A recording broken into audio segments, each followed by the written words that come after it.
Before we get into the IKS issues and so on, let me start with suppose we have one beaker of either drinking water or distilled water, crystal clear. You are not able to even know there is water inside because it is so clean. You know, if you don't shake it, sometimes it looks like an empty glass container, right? Yeah, although there is water, that's a measure of purity. Suppose you take some mud and then squeeze it inside pakka. Now the problem is we don't know whether it is mud or whether it is water. Right? We don't know whether it is mud or whether it is water because the color says it is mud. The other properties look like it is water, so we are all in deep trouble. So more or less IKS in India is like that now. It's all very muddy. We don't know what is what actually. Right? So now the question is, what do we do with this? Since you are talking about future, I am bringing this example.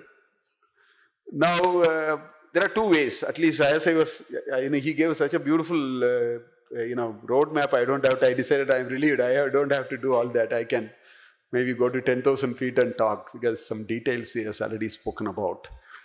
The point is, what do we do now? First of all, do we know that this is actually distilled water mixed with mud?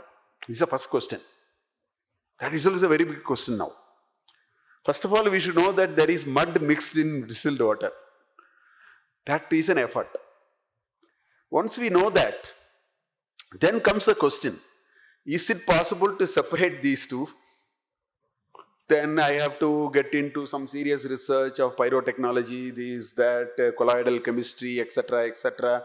I will have to really understand, is it ever possible? I have to get Annapakshi or something like that, which can take water from the milk or something like that. So that is one possibility. But we need to put a lot of effort there. And hopefully we will find a way by which perhaps the mud and the water can be separated and both of them will be useful. Mud has its own use, Ganesh Chaturthi, you can make a nice, pratima of environmental friendly Ganesh. And the water can be used for so many other.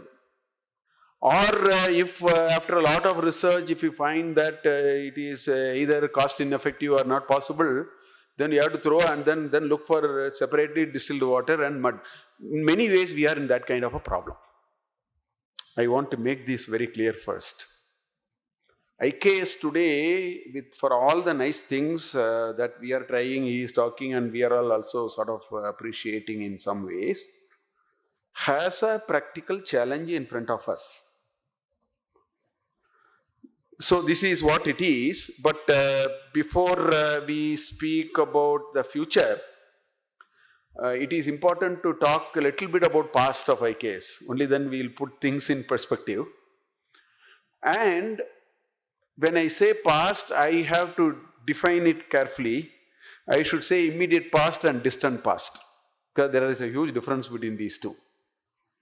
Immediate past means last 200 years. Distant past means anything beyond that, 1700 and before. Roughly you can take. Let's first a little bit understand that. Now if you look at the distant past, many people are talking any number of times, so I don't have to necessarily underscore it or emphasize it again and again. But the fact is, it looks like this society has done a lot of interesting things, has been very, very thoughtful of things. In fact, I would say every society is thoughtful. I don't think any society is thoughtless, although Europeans think like that. They think only Aryans came here and then injected, some masala into our cauliflower. Otherwise, these are all mud. And they shout at people, you have only mud in your head, and like that they say, I think every society is intelligent, but all that I'm saying is, having known a little bit about our society, because we may be a little more informed, if you look at the distant past, I think there are a lot of interesting things that have happened, as we discovered it while writing the book also in a much more clearer way than what it used to be. Just to give an example, if somebody writes a text on Chanda Shastra some 2300 years back, and today you can take that book and simply use a transformation. Lagu is equal to 1 and Guru equal to 0. That's all you have to do. Pingala has written a Chanda Shastra and he has some algorithms there. Nashta, Uddishta, like that, there are algorithms there, Prastara. Like this, there are all short sutras, by the by. Very, half a sentence, 3/4 of a sentence sutra. Uddishta algorithm will be just 5 letters or 6 letters, if you care. If you say Lagu is equal to 1 and Guru equal to 0, what comes out is a binary math. Just to give you an example, let us say there is a 10-digit binary number. 0, 0, 0, 1, 1, 1, 1, 0, 0, 0, something like that. So you have 2 power 10 different numbers possible now, 512 numbers. Now Pingala has an algorithm. He has a forward algorithm and a reverse algorithm, Uddishta and Nashta. One algorithm is, you tell me the number, you tell me the 10-digit binary number, 1, 1, 1, 0, 0, 0, 0, 1, 1, 1. He will tell you in a stack of 512 rows where these numbers are, I'll tell you in which row it is there. Just an example. You'll say, oh, this is 375th row. That is what I think the Uddishta algorithm perhaps, or Nashta, I don't know, one of the two, I don't remember the name exactly. Or you can ask the reverse question. In a 10-digit binary array, which has 512 possibilities, what is the binary array on row number 453? He will now tell you. He will derive it and then tell you. But I gave it as an exam problem in my IKS course in IIMB Bangalore this time. All my students cracked it anyway. Because I taught them at that and, this was one of the questions that I was asking them and so on. Just to tell you. So like that, you turn whichever side, if you look at number systems, for example, and the way Indians, in fact, the way Indians, some of those challenges are there, I'll come to it. For example, Narayaniam is such a famous text in Kerala. All Kerala ladies will learn Narayaniam by heart, and that doesn't mean others don't, others also. Narayana Bhattatri, so the last 1000 shloka ends with Ayur Arogya Saukyam. If you take that and then subject it to what is called Katapayati formula, Ayur Arogya Saukyam, it gives some 8-digit number. Actually, it is an 8-digit number. Okay? And that 8-digit number is the Agargana on the day of the day that he actually composed that text. Which means from the first day of Kali, Agargana was a concept given by Aryabhatta. For the purpose of calendars and all that, you have to start somewhere. Time is all, you have to start somewhere. So Aryabhatta started, I think it was a Friday. The first day of Kali is 3102 BC. It was a Friday. Because unless you start, you cannot say today is Friday or Saturday. Somewhere you have to start. So he used what is called Ahargana. Ahas is day, Gana is counting. So that Ayur Arogya Saukyam is actually the Ahargana which tell you the calendar date and in which Narayana Bhattatri actually. Look at the ingenuity of people to use numbers in a, the Katapayati or a Bhuta Sankhya and things of that kind. The way they use numbers. 10 power 61 in Yuddha Kanda you will find in Ramayana. Up to 10 power 61 numbers are there. Because the size of the army and how many, Jamban will bring how many, right? Nala will bring how many, like that. The number will go up to 10 power 61.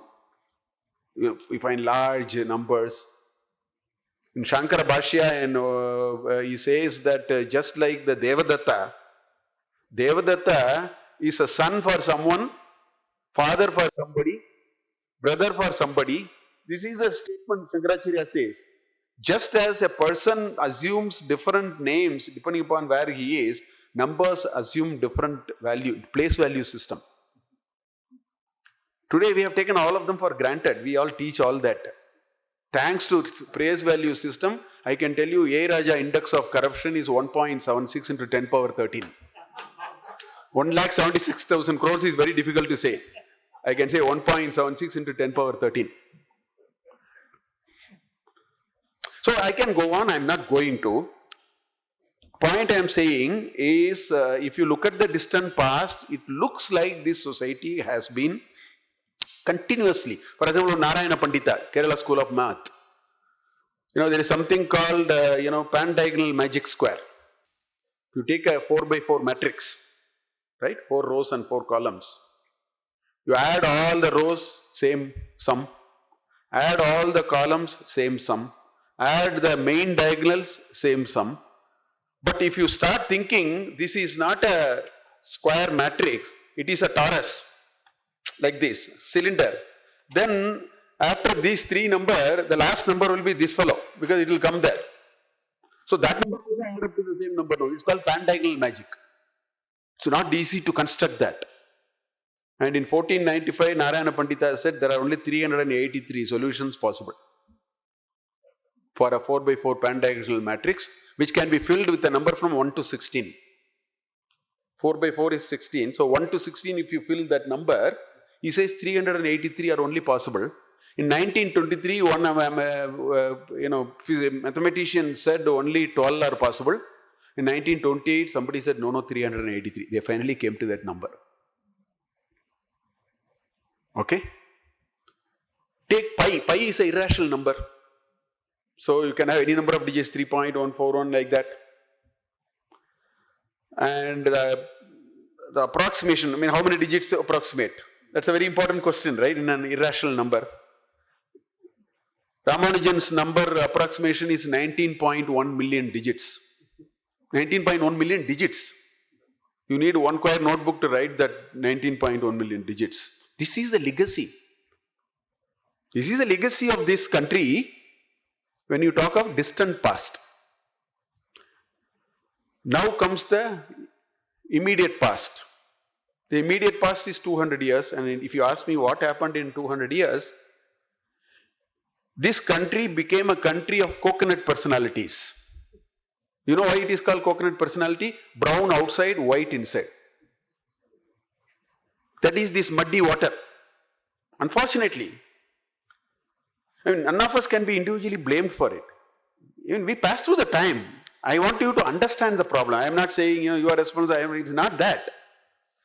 Macaulay came and said, a single shelf of books in the elementary school in England will be better than the entire literature. All that he said. Anyway, it's all gone is gone. But why I am saying that is a person who designed an education system had a view like that about our native literature. So that is why we are like that today. So this is situation now. So now we have to go from here. We have to go from here forward. Don't, let us recognize the problem. So from here we have to move. We are a muddy water. We don't know what is mixed in that, but we are neither this nor that. And there is this coconut personality issue which we all seem to suffer and so on. I tell you, however religious and however, you follow all your rituals and so on, Chanchalam hi mana Krishna, Durnigraham chalam, all that he asked, for which Krishna gave some samadhana, Vairagyena abhyasena chukaunteya, Vairagyena chagrihyate and so on. Little later he asked another question. Very practical questions. Bhagavad Gita are very practical text. He said, Krishna, all this is fine. This full janma, I will try what you said. I will put faith in what you say. Finally, I will die. I will be falling between the stools. I would have enjoyed life. You said some meditation and all that. I went after it. I neither enjoyed this life. Very practical question. I neither enjoyed this life, nor I got this yoga that you are talking about. Samyena Madhusudana. All that very nicely you said, I don't find it. Chapter 6 ends with 6 beautiful shlokas after that. Na kaschit kalyana krit durgatim tata gachati is what he says. It's an axiomatic statement. He said, none of the good things that we have ever done in a life will go waste. Now why did Krishna say that? Because Sanatana Dharma's cardinal principle is, death is not a full stop, it is a comma. But every Indian today behaves the kind of anxiety, the kind of competition, the kind of unethical behavior, the kind of smartness, the kind of speed with which you want to do something ahead of others. What is it actually communicating? We have imbibed the Western thinking pakka. I want you to reflect. These are the issues that we are facing today, and we are talking IKS. We don't think about it.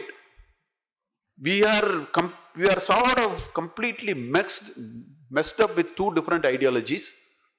And the more and more I think, many of us, we may, however genuinely we feel a lot of respect we may have, I think we have an Abrahamic style of living.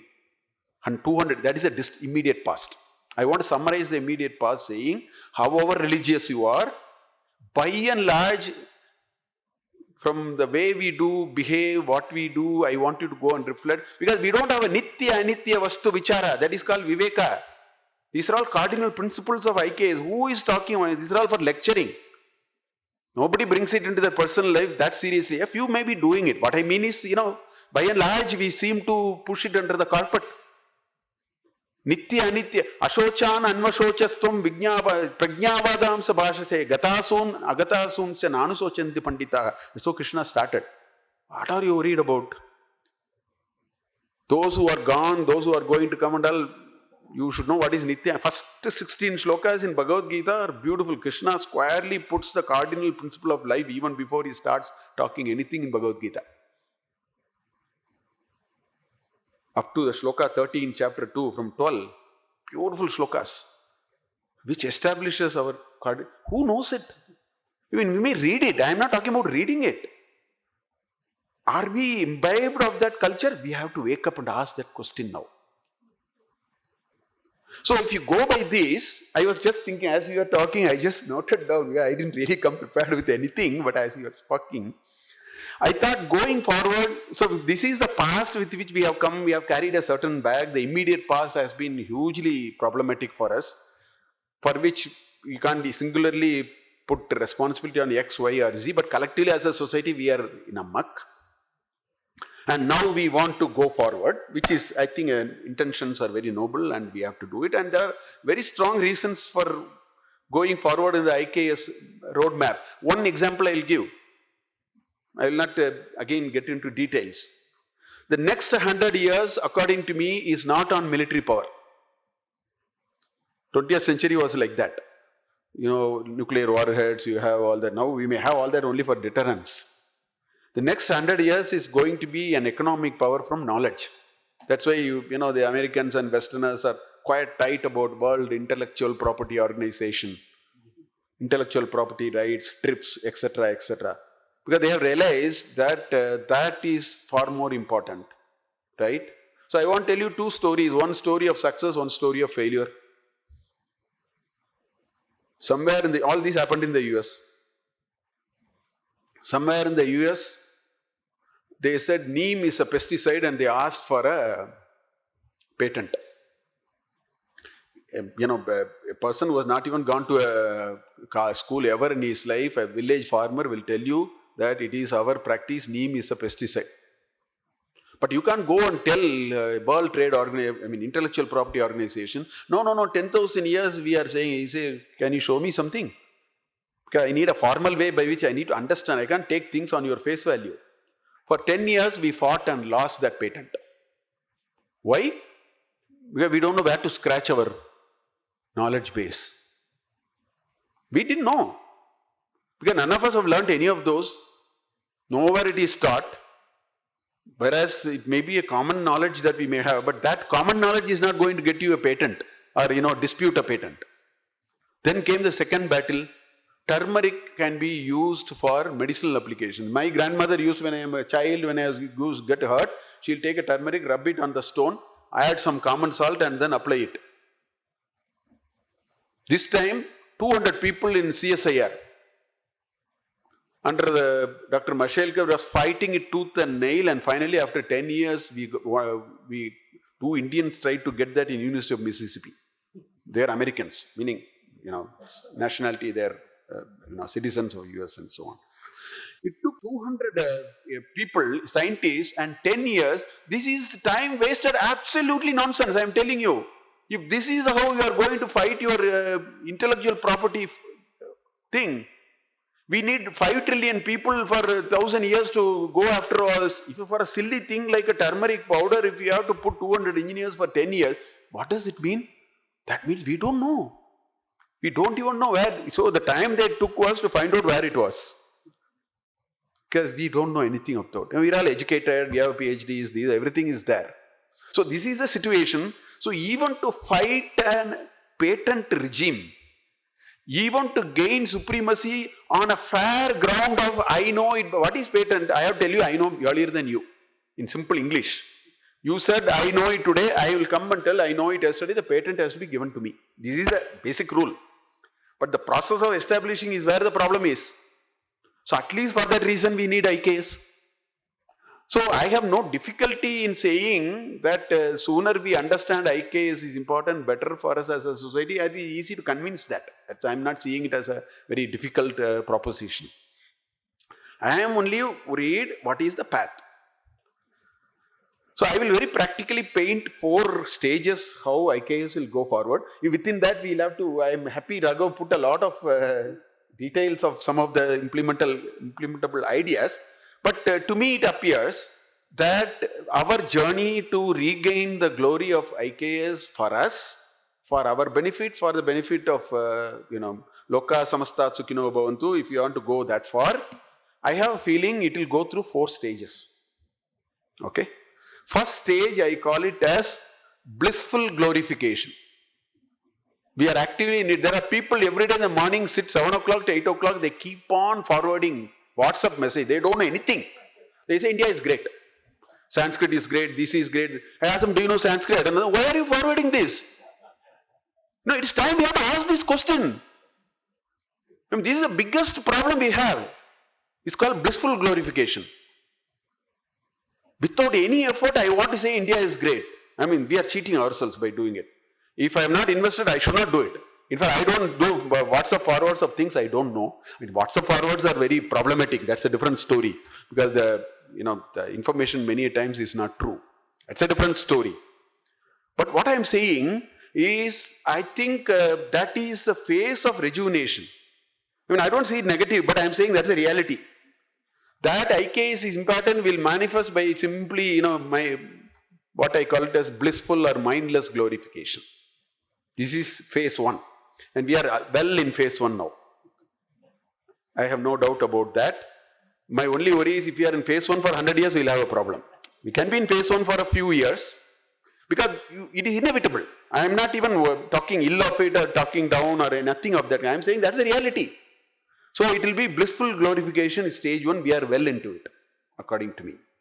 So we will send WhatsApp forwards, we will say India was great, India never conquered something, Chanakya was great. I ask them, what is Chanakya, do you know? I don't know. Then why are you forwarding this? It is time we ask that question before doing it. And then one person told me, string theory is in Bhagavad Gita. What do you mean? No, there is one sloka, I don't know. Matta parataram na anyat kinchis dhananjaya mayi sarvamitam prautam sutre manigana iva. So therefore string theory. These are all what I call it as, blissful glorification. Academics do it. That's where I am concerned. You have to do research. At least if general public does it, we can still, out of interest and love we do it. At least we are all paid full time for reading. So we are not supposed to do that. In some of the IKS conferences which I used to attend, I stopped after that because I found it very difficult. Some academics do that. That's not fair. Anyway, that is stage 1. I think from there we will go to stage 2, which I call it as informed glorification. Which means I know and I tell.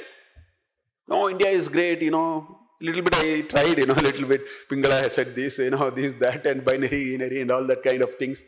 At least we will know. We know what it is. And at least we'll say, instead of saying India had everything, we'll be a little more nuanced. But certainly we will say, India is like this happened, that happened, this is what it is, this algorithm was done, this linear indeterminate equation was solved by this person. This is some more, little more muscle into it and a little more thing. That is the second stage. Because it only shows people have got a little more serious now. Rather than this mindless glorification, now when you go to informed glorification, it shows a positive path for me. At least there is interest. I have to ride on that interest. I think that will happen and that's okay. That will happen for a few years and we should allow that. Only thing that we should be worried about, policy makers, the 4 quarters, that they should make sure that these are all like the ashrama. You have to keep moving. It should be like an ashrama, not a permanent place to be there. Like 4 ashramas, these are the 4 stages actually. So that would be the second stage. Then the third stage will be a serious journey to know what it is. That's really when I think we will start. Which means that I am a student of chemistry. I still don't know. I'm not even talking whether mainstream education will change, may change. It will take a little time. All that can happen. But nevertheless, I am a professor of management. I want to read every text with a lens of management, which is what I'm doing for 25 years now. While I teach management and I write papers in international journals, but my moonlighting job is this. I sit down, today I use the word moonlighting, no? So I sit down and then only read these texts and try to understand, do these texts really have something very interesting? And to my surprise, I find a lot and I keep. So there is a journey to know, and this is an individual investment. It's an individual investment. It's not a group effort. Sometimes group effort and all is okay, but what I am saying is I develop conviction that here is a body of knowledge which ought to be very good, very useful. Therefore, let me find out what it is for myself. And when I find it, I share with you. And there is a joy of sharing always. That will be really the good thing that can happen to the people of this country. I hope in 10 years that if that happens, I will be very happy. I am a student of chemistry. I will at least start with P.C. Roy's Hindu chemistry to start with. I am a student of engineering. I will take that book of B.V. Subrayappa and start reading. And that may lead me to a few ideas about, metals or copper or zinc or something. I mean, that curiosity a society must have. You can't run the entire education system only with marks. This is the tragedy of the education system in the last 50 years, 30 years, maybe 20 years, even more. At least when I was a student, there was a lot of curiosity. As a teacher, I don't see it. Today, even in a place like IIM, I don't see it. So that curiosity has to be planted, nurtured. There lies the hope for the third stage of IKS, which is a journey into knowing it. Once we are there, then actually comes the real applications, real use of it. And a person who has gone through it will not be just parroting what Pingala said or what Aryabhatta said. He understands the value of what Aryabhatta said.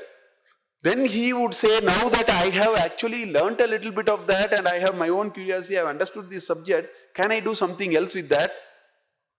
If this country, Bangalore can have the highest number of startups, are you telling me you cannot have startups on IKS thinking? Individual startups?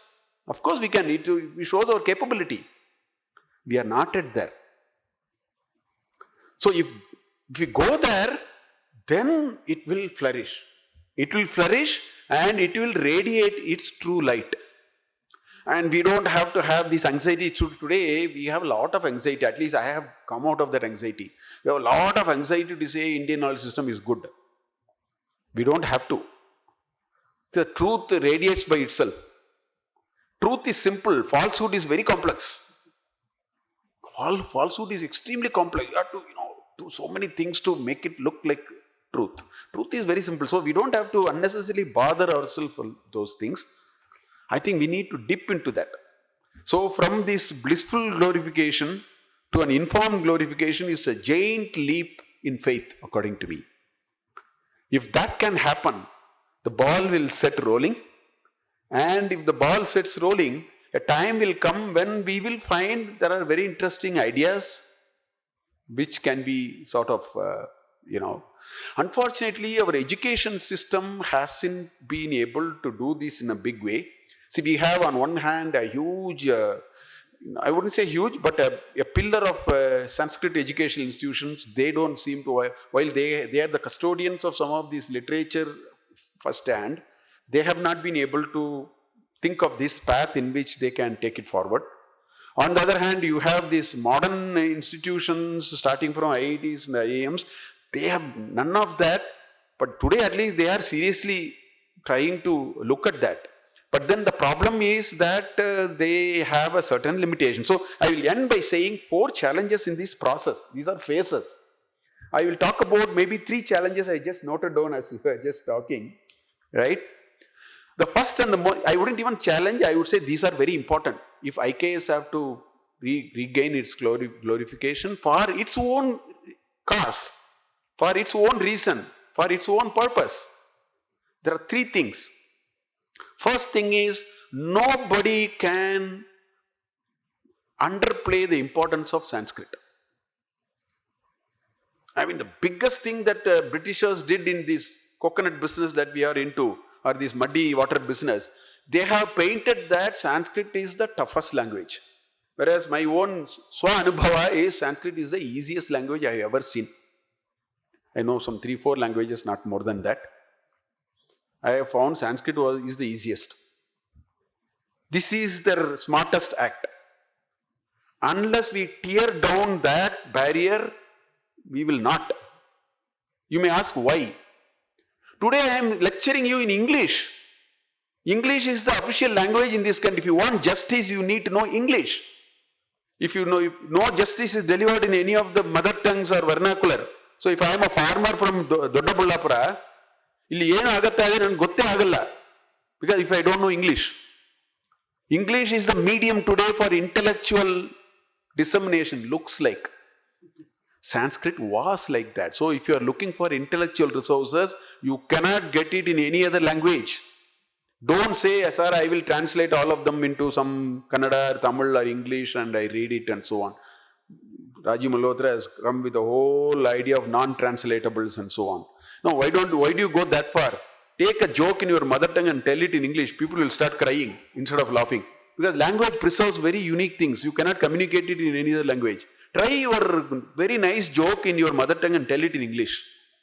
And see what happens. They will take you to Nimman straight away. This fellow, something wrong with this fellow. So therefore, Sanskrit is non-negotiable for our future.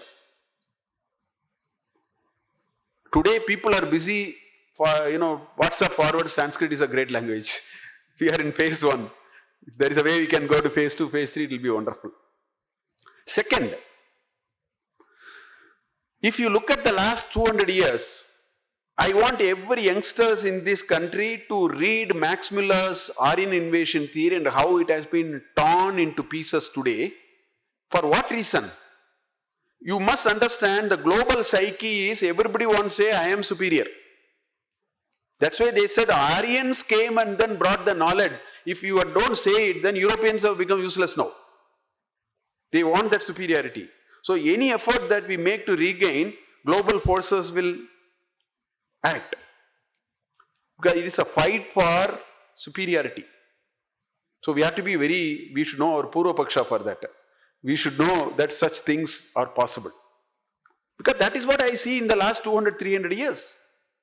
They want to establish their supremacy, so they concoct stories, they change history, they tell all kinds of things. All that is the second. The third is, this IKS has a very different way in which it has to be approached. And another greatest contribution of Britishers is they have taken us out of that. In my MBA class in IIM Bangalore, I am a professor of operations management. It's all about complex capacities, designing factories, machine capacity, how many things are required. This is my job. I do research and even consulting on that. So I tell them the story of Draupadi being brought to the center court after Pandavas lost their game of dice. Vastrapaharana. Right? I tell them, if I tell this story, today Indians, I'm not talking of foreigners, Indians, do you know how they will analyze that story? They will say, oh, this is what is happening. So is there a manufacturing capacity for the saree? Is there a raw material available to manufacture the sarees? Is the rate at which the saree is wound is the same as the rate at which the saree is unwound? Otherwise, Draupadi will move right or left, depending upon where the tension is. That story can be analyzed like that. Most of the Westerners know to analyze, and Indian knowledge is full of stories like this. That story is not meant for analysis like that. Because we have a certain way of telling. There is a certain way we narrate complex concepts only using story as a medium. Westerners come and say, you have to laugh at all these stories are nonsense. This will be the biggest counter training we have to do for ourselves. Because we are all trained like that. We don't know how to synthesize sukshma. We only know boxes and arrows and that kind of framework. Because that's what Western education is. Split everything into pieces and connect them and give it to you. They know sum of parts is equal to the whole. That's what we are taught today. All our education system is like that. With that, you cannot read Indian knowledge system. That's another major stumbling block. There is a lot of sukshmartha. See, this shloka, yada daihi dharmasya glanir bhavati bharata, abhyuttanam adharmasya tada atmanam srijamyam, paritranaya sadhunam vinashaya cha dushkritam, dharma samsthapanarthaya sambhavami yuge yuge. I narrate when I teach what is called Walrusian equilibrium in economics. That's the Walrusian equilibrium. Dharma samsthapanarthaya, dharmasya glanihi bhavati. When the order collapses, when the equilibrium gets disturbed, I will restore equilibrium. That's what Walrusian equilibrium is. The price of the, let's say onion price goes to 200 rupees. What will happen? The government will step in. The government is the Avatara Purusha there. You have to understand that government is the Avatara Purusha there. Government will step in there. It will step in and then ride the orders or do a support price or something, it will bring down to 40 rupees per kg. That's what Krishna is saying in that shloka. Yada dharmasya glanihi bhavati, dharma samsthapanarthaya sambhavami yuge. Not once. Whenever equilibrium goes out of toss, I will bring it back. Every shloka and every such piece of literature can be understood like that. We have no such capabilities to understand because we are not taught like that. We are Abrahamic. Sorry to say this. And if you want to make IKS a reality, we need to be aware of these limitations. I think the more we talk, the more it will happen. With this, I think I'll stop. I don't want to go. I didn't come prepared with anything. I just, shared my thoughts with you. Thank you.